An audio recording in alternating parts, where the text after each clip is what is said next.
Hello friends! For today's video, isi-share ko sa inyo kung paano gumawa ng all-time favorite na dessert. Siyempre, walang iba kundi ang ating leche flan. Napakadali lang itong gawin guys.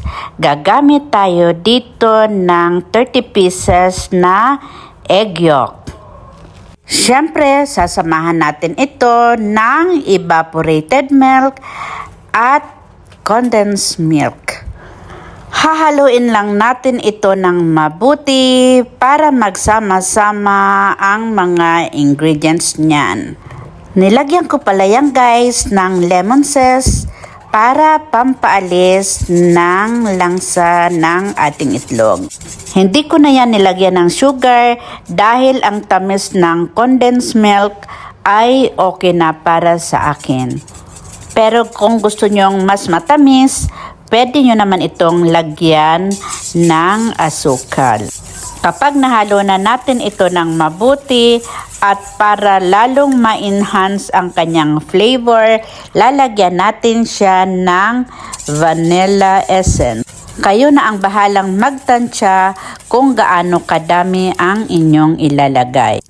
Para siguradong wala itong buo-buo, kaya sinala ko ang ating mixture. Nakagawa na rin pala ako niyan guys ng arnibal at nilagay ko na sa ating llanera at tumigas na ito. Kaya pwede na natin isalin ang ating mixture sa ating llanera. Kapag nalagyan na ang bawat isa niyan, gagamit ako dito ng aluminum foil para takpan ang ating lulutuing leche flan bago natin ito steam para hindi ito malagyan ng tubig.